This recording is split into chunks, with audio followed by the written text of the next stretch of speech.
Herkese selamlar. Bayram dönüşü sizlere sevdiğiniz kişiden mektuplar getirdim. Umarım dinlenmişsinizdir, güzel bir bayram yaşamışsınızdır.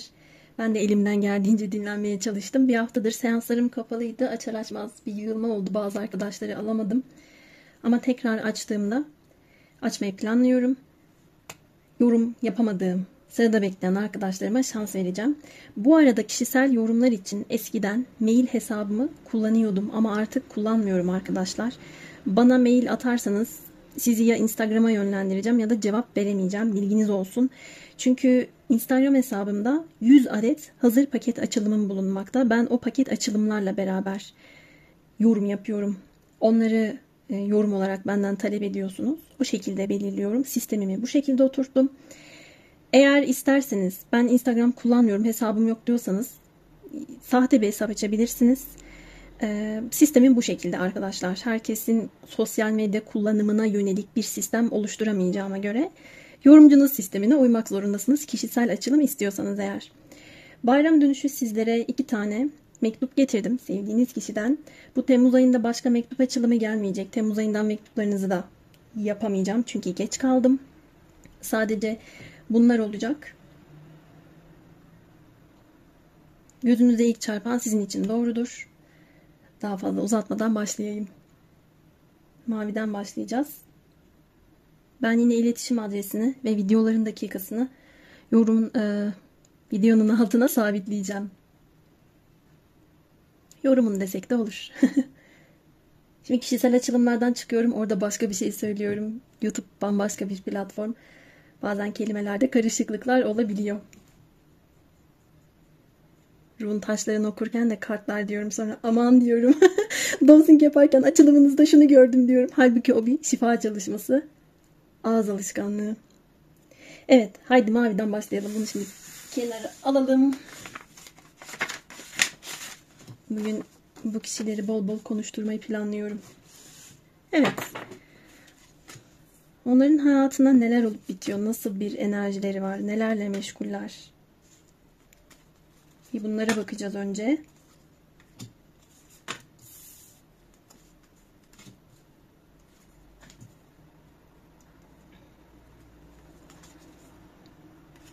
Buraya koyayım.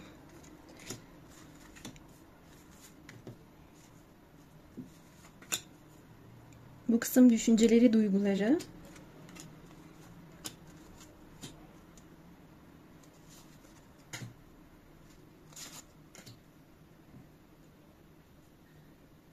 Olumsuz özellikler, duygular, bölge yönler ve arzular olarak kodlayabiliriz.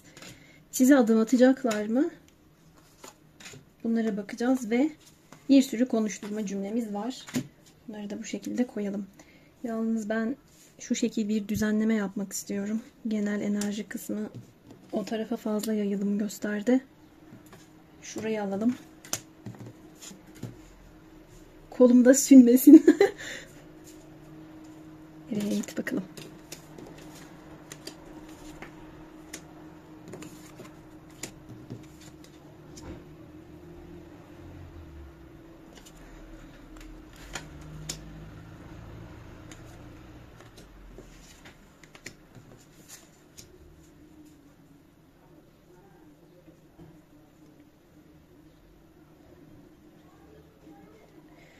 Evet, genel tabloya baktığım kadarıyla bu kişinin hayatında güzellikler mevcut. Özellikle bir seyahat, taşınma, bir yerden başka bir yere geçiş durumu var. Bunu hem fiziksel yolculuk olarak görüyorum hem de ruhsal yolculuk olarak görüyorum. Yokluk bilincinden varlık bilincine geçiş yapmış olabilir. Şanssızlık, başarısızlık duygusundan kendisini daha şanslı hissettiği, daha başarılı olduğunu düşündüğü, bolluk bereket noktasına doğru bir yolculuk yapmış olabilir. Kalp kırıklıklarının, mutsuzlukların, kendine değer verme ya da kendine verdiği değeri sorguladığı bir dönemden geçtiyse tüm bu konuların şifalanma evresinde olduğunu görüyorum. Bir saniye arkadaşlar. Telefon tripod'dan kaydı, düşebilir. Düzenleyip geliyorum. Tamamdır, düzenledim. Kartların hepsini de alıyor. Devam ediyorum yorumuma. Tam olarak hangi cümleyi kurduğumu hatırlamasam da en son zaten yeni başlamıştım. Şöyle bir tekrar toplayayım. Bu kişinin genel enerjisine baktığımda son derece yüksek görünmekte. Hayatında bir dönem şanssızlık, başarısızlık, mutsuzluk yaşadıysa, kendisini değersiz hissettiyse, fırsatları değerlendiremediğini düşünüp üzüldüyse, tüm bunlarda bir şifalanma yaşadığını söyleyebilirim. Şu anda kendisini şanslı hissediyor. Hayatında olmayana değil, olana odaklandığı bir dönemde ve bir hareketlilik var. Yolculuk çok yoğun bir vaziyette gelmiş. Dikkatimi bir şey çekti. Süvari atnalı ve ehvazda da zaten atla sembolize edilir. At gelmiş. Bu onun kendi hayatındaki seyahat noktası ile ilgili bir vurgu yapıyor. Ama ruhsal yolculuk. Kalbi kapalıysa kalbini açma. Kendisi için doğru ortağı bulma. Dostlarıyla arasını düzeltmesi. Kiminle yola çıkacağının kararını vermesi. Yalnızlık duygusundan kurtulması gibi durumları da temsil ettiğini söyleyebilirim. Burada şöyle bir temayı hissettiriyor bana genel enerjisinde. Zıtların uyumu diyebileceğim bir nokta da var. Ama hayatında tamamen kendi değerlerine zıt olan, onu değersiz hissettiren, burada benim yerim yok şeklinde ona yorum yaptıran ne varsa oradan ayrıldığını da görüyorum bu insanın. Yani hayatında şu anda güzel bir enerji var. Şu Engin Evren kartındaki Engin kelimesi özel isim olarak çok dikkatimi çekti. Belki adı Engin olabilir, soyadı Engin olabilir ya da Engin adında E'ler dikkatimi çok çekti çünkü. Bu kişinin isminin içinde de E olabilir. E ile ilgili bir durumda bir netlik, bir aydınlanma yaşadığını da görüyorum. Semboller dikkatimi çok çekiyor. Bu odadaki tekli koltuk, buradaki koltuk. Az önce bahsettiğim şekilde atlar, atnalı. Evet, bu onun kısmeti, şansı. Yola çıkmak adına kendini hazır hissetmesi. Ya da bir insanın onu bambaşka bir yere ulaştırması. Daha iyiye doğru gittiğinin kendisi içinde yorumladığında kanıtı niteliğinde diyebilirim. Bu kişinin hayatında arkadaşlarıyla ilgili güzellikler de mevcut. Çok daha pozitif düşündüğünü görüyorum. Enerjisini çok beğendim. İş para konularında da öyle bir şifalanma konusu var. Eğer aranızda mesafe, uzaklık varsa yolculuk yapmakla ilgili bir düşüncesi çıkmış. Hatta bu yolculuktan sonra kalbini aşka açması, daha güzel hissetmesi gibi durumlar görüyorum.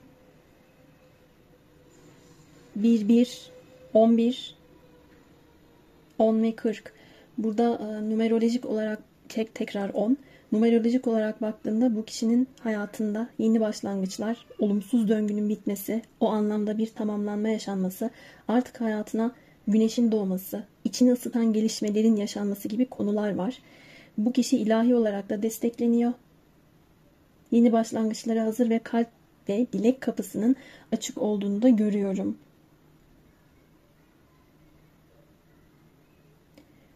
Şu an bu kişinin yalnızlık duygusu yok. O bir dönem yaşadığı duygu olarak gelmekte.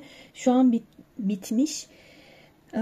Bir de bu kişinin hayatında şu anda kendine bir yer belirleme, belki kendine bir küçük de olsa ev alma, bir oda bakma. Seyahat durumları olduğu için bir otelde bir oda ayarlama durumları da olabilir. Bir oda kartımız gelmiş. Kalıcı olduğunu görmediğim bir yolculuk içinde. Fiziksel anlamda. Ama bu fiziksel yolculukta bu sefer de kalıcı olduğunu gördüğüm manevi bir yolculuğu var. Çünkü bu yolculuk ona istikrarlı bir değişim sağlayacak. Kendine güven, başkasına güven. Bu anlamda daha iyiye, daha güzele doğru ilerleyebileceğinin farkına varacak diyebilirim. Burada evet, ben ruh eşimi buldum. Evet, tüm mutsuzluklarımdan kurtuldum. Şimdi istediğim şeylere doğru yol alma zamanı. O pasif hareket etmediğim dönem bitti, artık hareket etmeliyim. Ben de kendim için en güzeline ulaşmalıyım tarzında bir bilincin oturacağını görüyorum. Aynı zamanda niyetine ve sevdiği insana bağlılık da gelmiş. Evet, niyetine ve sevdiği insana bağlılık demişken bakalım sizle ilgili neler düşünüyor ve hissediyor.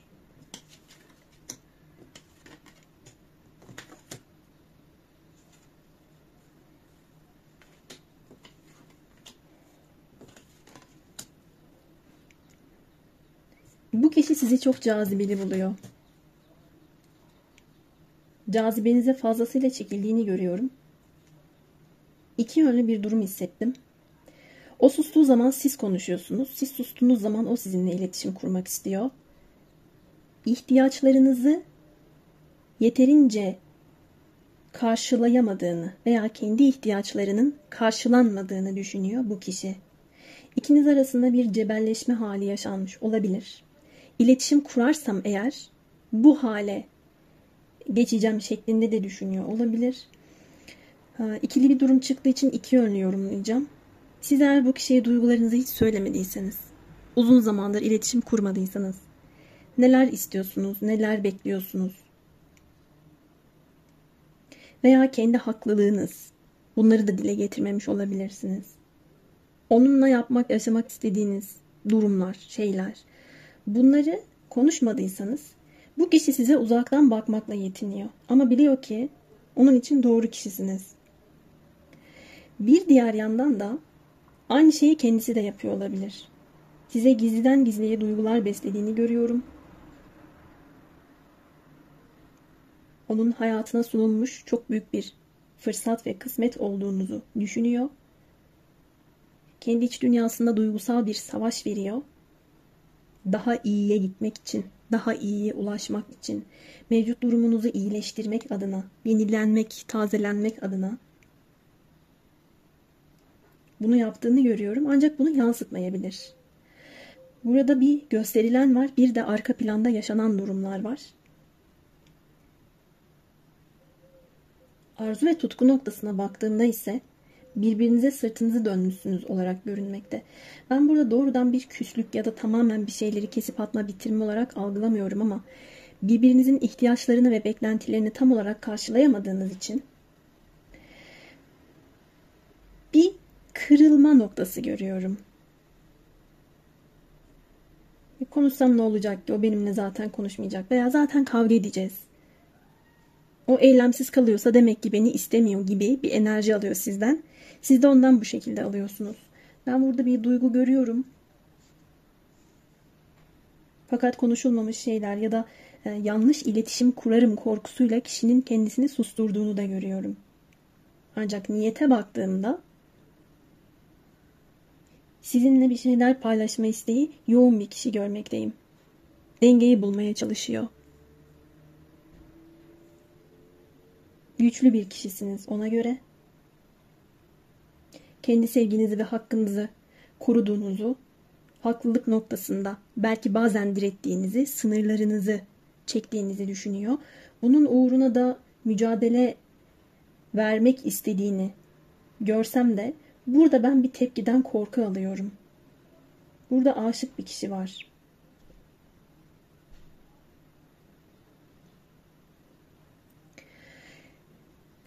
Kartların geneline baktığımda siz bu kişiyle aslında manevi olarak aynı yolda ilerliyorsunuz. İhtiyaç duyduğunuz şeylerin birbirinden çok farklı olduğunu görmüyorum. Ama tabii dünyevi boyutta, düzlemde frekans olarak o ihtiyaç duyduğunuz şeylerin denk geldiği zaman olarak bir farklılaşma yaşanıyor.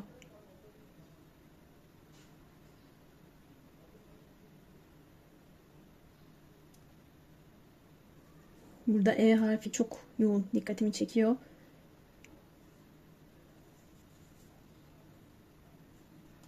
Yine bir gelmiş. Açılımın enerjisi kötü değil. Örneğin burada bu kişi sizin platonik olarak sevdiğiniz ama hayatıyla alakalı çok da fazla bir şeyler bilmediğiniz biri ise duygusal olarak aşka hazır olduğunu, dikkatini çektiğinizi söyleyebilirim. Yalnız burada susan sizsiniz gibi hissediyorum. Duygularını söylemeyen, iç dünyasına iletişim kursam mı kurmasam mı diye savaş yaşayan, yeni bir başlangıç adına mücadele etmeye hazır olan tarafın siz olduğunu söyleyebilirim. Şimdi bakalım adım atacak mı? Burada ufak bir küslük, birbirinizden bir şeyler bekleme haliniz var. Temmuz boyunca da böyle olacak olabilir. Siz eylemsiz kaldığınızda bu kişi küsüyor gibi arkadaşlar. O da eylemsiz kalıyor. Bir de ben şunu fark ettim. Onun düşüncesine sizin düşünceleriniz yansımış gibi de duruyor. Açılımın bu kısmında hep ikililik geliyor. O öyle düşünüyordur diye kendi düşüncesini bana böyle anlattı. O bana sırtını dönmüştür. Artık benden adım beklemiyordur.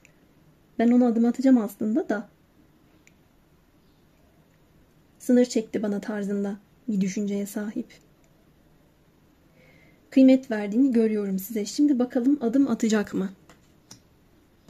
Evet. Daha ilk karttan evet. Kendi iç dünyasında o kadar hazır ki bu kişinin ruhsal yolculuğundaki kapı sizsiniz. O kapıdan geçmeye hazır. Yeni başlangıçlara hazır olduğunu, canlı ve enerjik hissettiğini görüyorum. Tutku dolu hissediyor arkadaşlar. Bu ara çok müzik dinliyor olabilir. Hayatında doğru kararlar almakla ilgili durumları kendisine fazlasıyla telkin ettiği de çıkmış. Doğru seçim yapmalıyım. O benim gerçek aşkım. Yani bu yolculukta hata yapmamalıyım. Veya kısmetimi tepmemeliyim dediğini görmekteyim. Kendisini olumlu anlamda gaza getiren bir özelliği var. İçine çok dönen bir yapısı da çıkmış. Bu kişi yalnız kaldığında, odasındayken hayatı çok sorgulayan, ne istediğiyle ilgili tekrar tekrar düşünen bir yapıya sahip olabilir. Ama sosyal ortamda, kalabalıklar içindeyken, arkadaşlarının yanındayken daha sanki bu kadar içe dönük değilmiş gibi, felsefi düşüncelere sahip değilmiş, derin düşünceler ona göre değilmiş gibi davranabilir. Bu sizi yanıltmasın. Ben bu kişinin size adımını görüyorum. O kişi size adım attıktan sonra kendi durumlarını, ne olabileceğinizi, durumlarınızın nereye varabileceğini tekrar belki bir geriye çekilip düşünecektir. Bu da sizi işte tekrar dengesiz davrandı ya da yeniden eylemsiz kaldı. Görürsün bir daha sana cevap vermeyeceğim gibi düşüncelere ve söylemlere sevk etmesin. Burada bunlar onun adımını da siz düşüneceksiniz ama bunları da düşünebilirsiniz. Şimdi bakalım neler söyleyecek size. Kalbim sadece yap dedi. Evet, içinden gelen şeyleri yapacak bu kişi. Kalp çakrasında da bir şifalanma, bir açılma var zaten. Her daim hayallerimdesin.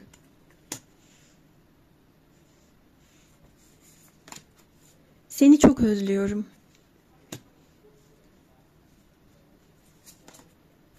İlk adımı senden bekliyorum. Evet, söylediğim gibi. Bakın burada birbirine küsmüş iki tane çift var. Yine burada arkası dönük biri var.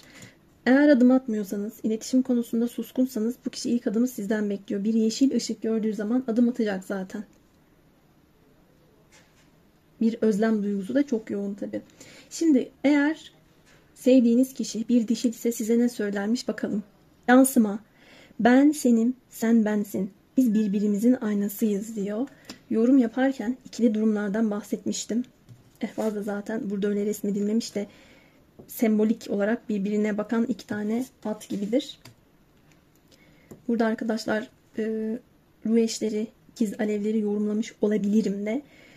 Yolculuğunuzda bazı konularda artık eril dişil olarak ayıracak olursam erillerin kalp çakralarında bir açılma mevcut. Henüz gizli hayranlıklarını, duygularını dile getirmemiş olabilirler ama onlar için siz doğru kişisiniz, onların kısmetisiniz, onların hayatına bolluk, bereket ve pozitiflik getiren kişisiniz. Bunların farkında ve bilincinde oldukları çıkmış. Dişiller açısından da burada evet belki bir küskünlük, beklentilerin karşılanmaması, değersizlik hissetme gibi, kendi kıymetlerinin bilinmediğini düşünmeleri gibi bir durum olmuşsa da bakın burada ne söylüyor? Yansıma. Ben senim, sen bensin. Yani yeniden burada birbirinize aynalık yaptığının ve yaptığınızın ve tamamladığınızın yine bilincinde olan dişiller var. Bakalım karşınızdaki kişi erilse ne söylüyormuş? Seni seviyorum. Senden çok hoşlanıyorum ve çekici buluyorum. Senin bana hayran ve aşık olman egomu tatmin eder dedi. Evet, zaten cazibeli bulduğunu ben de sizlere söylemiştim. Çok güzel bir Temmuz okuması oldu. İlk mektup için bu şekildeydi arkadaşlar. Ben şimdi ikinci mektuba geçiyorum. Uyumlandığınız kısımlarda yorumlarda benimle buluşmayı unutmayın. Hepinize sevgiler. Evet, ikinci zarfımızdayız. Şimdi de sizin yorumunuza başlıyorum. Bu kişinin hayatında olup bitenler nelermiş? Nasıl bir genel enerjisi varmış? Önce kartlarımızı şuraya dizelim.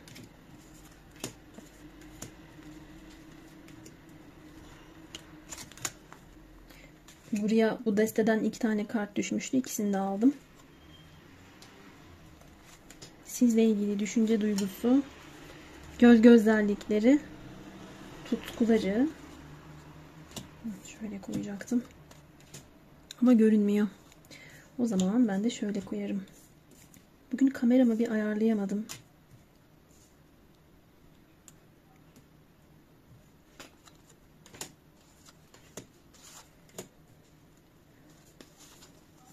Bu sefer çok gözüme bunları düzensiz dizdim gibi geldi. Niye böyle olduysa bu zarfta. Bunlar da konuşturma kartları. En son şey yapacağım. Biraz el atayım şuralara. Sevmem. Böyle.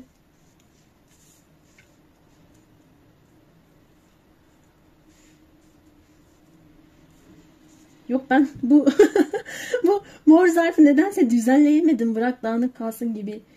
Bir şey oldu şu an bende. Uğraşamayacağım, yok. Normalde hiç yaptığım bir şey değil. Bir açıdan bakıyorum çok düzensiz değil gibi ama başka bir açıdan baktığımda da hiç benim dizdiğim şekil gibi değil. Normalde şu şekilde daha buraya konumlandırırdım. Her neyse. Yoruma etki etmeyecektir ama gülesim geldi. Evet sevgili arkadaşlar, başlıyorum.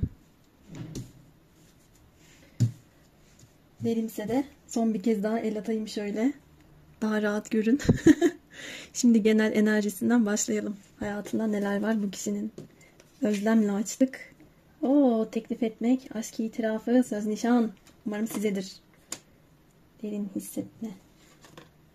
Dönüm noktası. Daha ilk 4 karttan aşk tavan, düğün dernek, duygular, teklif.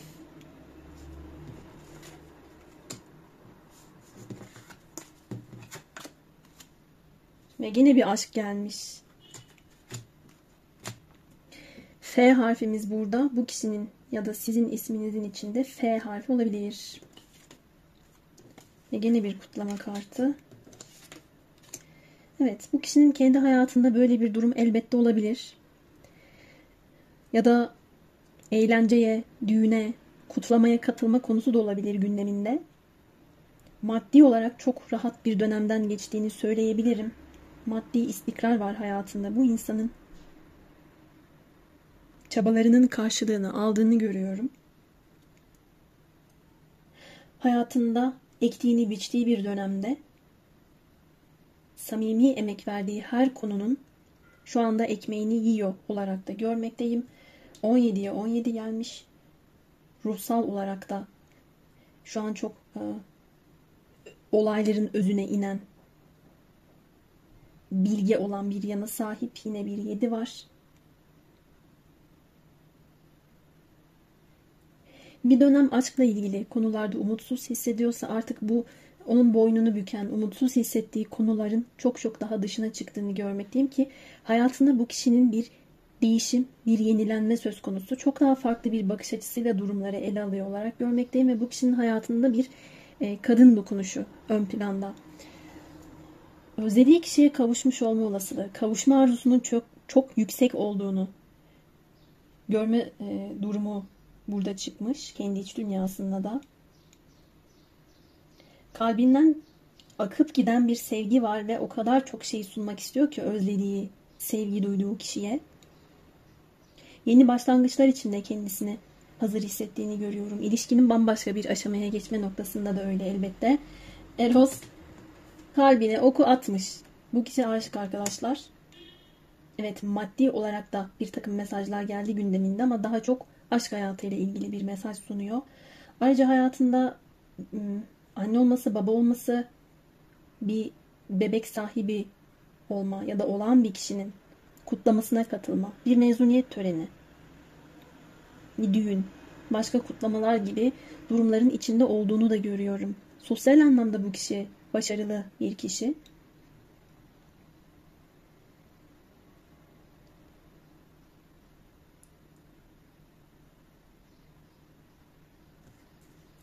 Daha önceden anlayamadığı şeyleri anladığı bir nokta içinde kendisini başarılı hissediyor. Başka insanlar da onu başarılı olarak görüyorlar.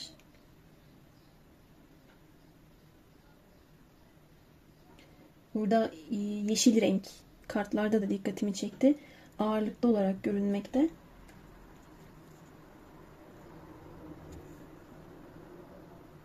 Bolluk, bereket, verimlilik, yaratıcılık.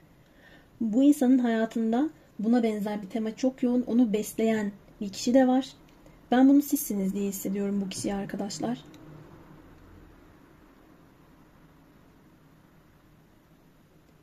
Gerek yakın çevresiyle gerekse kendi kendine sorguladığı bazı konuları, soruların anlamını bulmaya çalıştığı, derin derin düşündüğü ve hissettiği konularda ben bu kişinin bir çıkış yolu bulduğunu görüyorum ki şu anda o cevaplar, o durumlar bu kişinin elinin altında sıkı sıkıya tutuyor ve onları kavramış olarak görünüyor.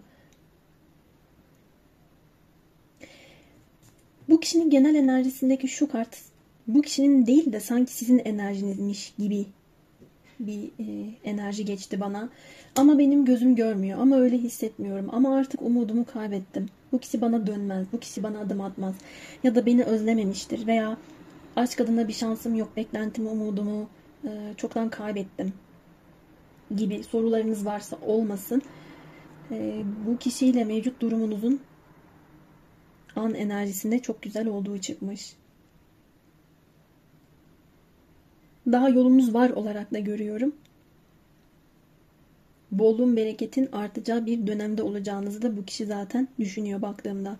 Hani burada daha çok evet maddi olarak refah, daha verimli yaratıcı olma, zenginlik, finansal başarı noktasını ifade eden kartınız gelmişse de genel anlamda burada o dişille beraber olmanın, duygularla iç içe olmanın, o besleyici enerjinin kendisine çok çok iyi geldiğini söyleyen ve hayatında şu anda önemli kararlar aşamasında olduğunu dile getiren bir kişi var. Aşkta yeni başlangıç. Eğer bu kişiyle ilişkiniz devam ediyorsa daha farklı bir aşamaya geçiş yapma durumu. Bu kişi de çok yoğun. Kariyer noktasında bir terfi, atanma, belki farklı bir şehre gitme veya başka bir ülkeyle olan durumunda bir netlik yaşama durumu da olabilir. Buradaki kupa da bana kariyerde bir başarı, o merdivenlerin en yukarısına kadar tırmanma durumunu çağrıştırdı. Böyle bir olay olmuş olabilir. Bu kişinin hayatında gözle görülür çok güzel gelişmeler var. Hangi konuda olursa olsun. Daha farklı bir açıdan da kendisine belki bir evet yine bir dişil kişinin yardım ettiğini görüyorum ama bu siz olmayabilirsiniz. Belki bir anne figürü, belki bir öğretmen, belki bir teyze fark etmez. Ama ona bir yol gösteren kişinin olduğunu da söyleyebilirim. Şimdi bu kadar aşk enerjisi ve güzellik durumu gelmişken sizle alakalı neler düşünüyormuş ve hissediyormuş? Buradan devam edelim. Oo, arkadaşlar o kadar güzel kartlar geliyor ki bu kişi hayatın anlamını sizinle bulmuş. Bolluk, bereket, doyum, güven, tatmin edici bir ilişki noktasında her şeyi ama her şeyi sizinle özdeşleştirdiğini görüyorum.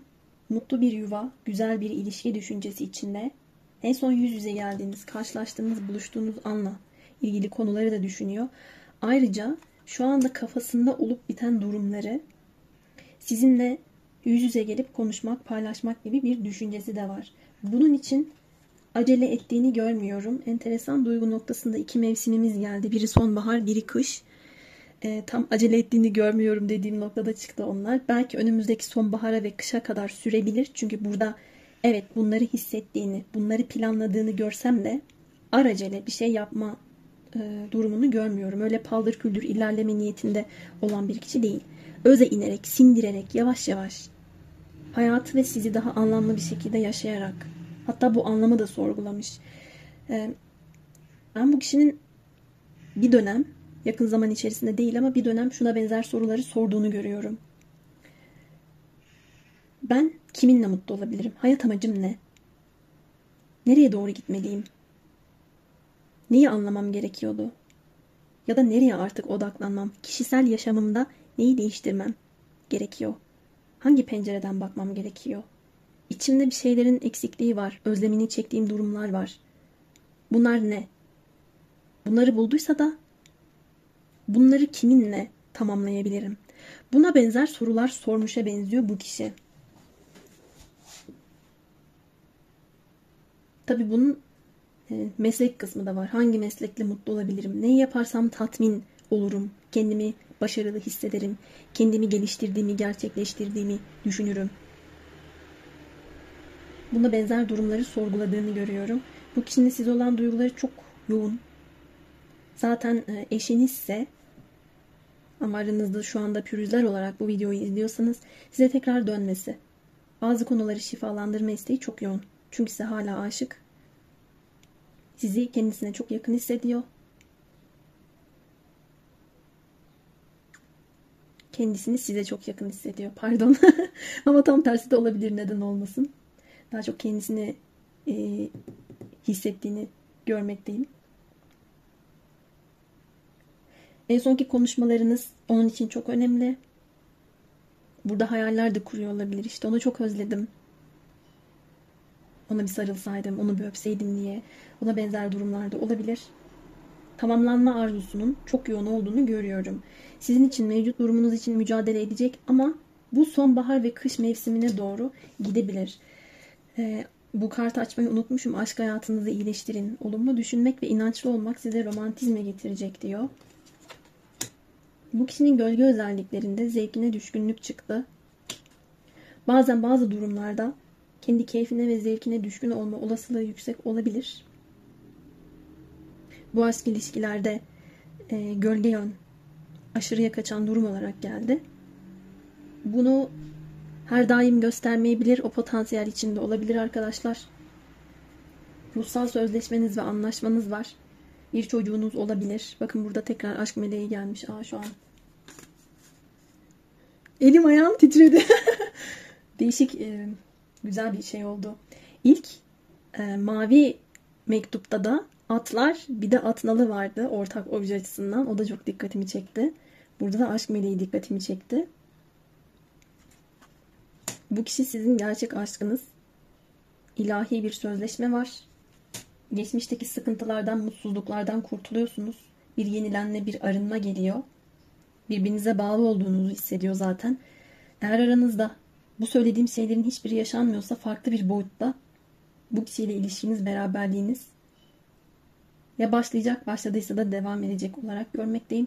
Çünkü bu kişinin hayatı, yaşadıklarınızı ya da ne yaşamak istediğini sorguladığı durumlar olmuş. Önümüzdeki sonbahar ve kışa işaret ediyor. Bu açılımı şu anda yapmış olsam da o dönemde bir takım güzellikler yaşayacak olabilirsiniz. Yine 52 topladığımda 7 yapıyor. Bu açılımda 7 sayısı çok fazla geldi. 7, 17. Ruhsal anlamda gelişmenin, spiritüel dünya, spiritüel bağlantıların olduğunun göstergesi ve hali hazırda yolculuğunuzun devam ettiğinin bir mesajı aynı zamanda. Şimdi bakalım bu kişiden size bir adım olur mu?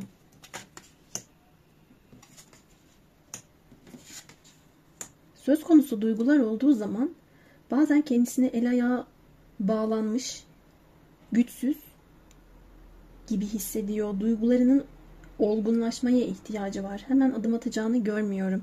En başta kendi içinde bazı durumları netleştirip iyileştirmeli. Şu an sizi göremiyor olabilir. İletişimsiz olabilirsiniz. Veya tam iletişim kuracağınız anda kendisini durduruyor olabilir. O duygularla tam olarak ne yapacağını bir kararlaştırması lazım. Ama bu kişi sizin eski sevgilinizse adım atacak olarak da görüyorum. Çünkü unutamıyor. Özlem duygusu elini kolunu bağlıyor. Evet, kendisini bazen çok güçsüz de hissediyor ama sürekli hayaller kurduğunu, arzularına ulaşma isteğinin yoğun olduğunu görüyorum. Bu duygular kendi içinde çok daha olgunlaşıp onları kontrol edebilecek gücü kendinde hissettiği zaman adım atacaktır ama dediğim gibi arkadaşlar daha çok ben sonbahar, kış dönemlerinde görmekteyim. Burada zaman çıktığı için öyle söylüyorum. Şimdi konuşturalım bakalım neler söyler. Evet, neler söylersin, neler itiraf edersin. Tek ihtiyacım olan sensin diyor. Şu an hayatında bir bolluk bereket var zaten. Her şeyi sağlamış olarak görünüyor. Bir siz eksiksiniz. Başka? Ne yaşanmış olursa olsun seni çok özlüyorum dedi. Evet, burada bir yaşanmışlık yorumluyorum. Burada bir özlem durumu var. Şu da olabilir elbette. Bu çok hepinize uymayacaktır. Spesifik bir durum. Bir şeyler yaşamışsınızdır ama bu kişinin hayatında şu an bambaşka bir durum vardır. Burada söz, nişan, yüzük durumu onun başka bir kişiyle içinde bulunduğu durum da olabilir. Ruhsal anlamda hala beraber olduğunuzu, bu kişinin sizi unutamadığını da söyleyebilirim. Eğer böyle bir durum ön plandaysa. Ama genel tabloya baktığımda, bakın burada da özlem vardı zaten. Çok yoğun bir özlem teması var. Bugün isimler ve sayılar, numaralar dikkatimi fazla çekiyor. Şimdi de özlem, özel isim olarak dikkatimi çok çekti. Bakalım ne söyler. Seni seviyorum dedi. Evet arkadaşlar, zaten çok fazla duygu, hayal, aşk kartları geldi. Sarılma, öpme, yüz yüze gelme, bir şeyler konuşma isteği, sizi ailesinden bir birey gibi görmesi, sen benim ailemsin deme durumu çok yoğun. Bu kişinin sizi sevdiğini söyleyebilirim. Rüyalarımda seni görüyorum dedi. Evet, hayaller rüyalar noktasında da yine aynı şekilde.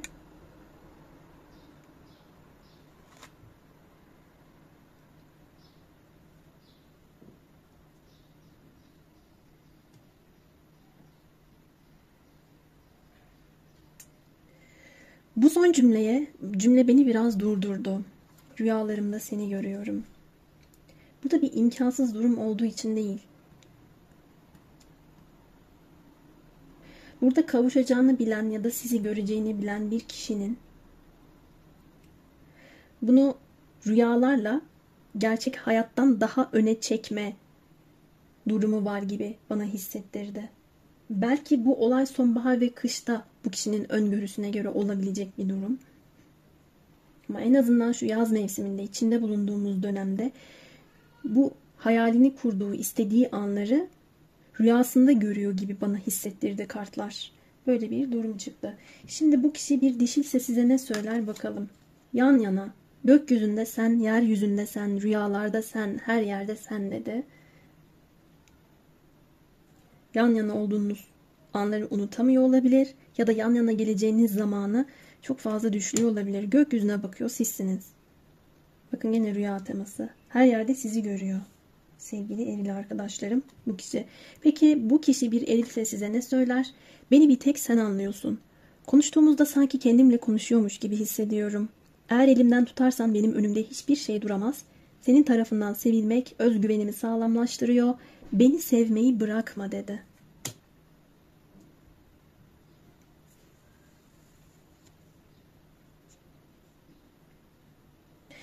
Aslında açılımın diğer kalan kısımlarıyla birleştirecek olursam, burada dişilin sevgisinin eril açısından çok önemli olduğunu, onun içinde o umut duygusunu, sevilme duygusunu pekiştirdiğini, onu anlayan, onu iletişim kurarken, konuşurken anlayan birisinin olmasının onun için çok önemli bir durum olduğunu da burada görüyorum. Bakın burada kafasında bir çiçek açmış, dişil çıkmış erilin kafasından. Burada sizi çok düşünüp hayal ettiğini de görmekteyim. Hakkınızda hayırlısı neyse o olsun. 2 mektubun ikisi de bu ay birbirinden güzel çıktı. Burada seviliyorsunuz sevgili arkadaşlar. Yorumlarda, uyan kısımlarda benimle buluşmayı unutmayın. Bugünlük benden bu kadar. Hepiniz kendinize iyi bakın. Sevgiler.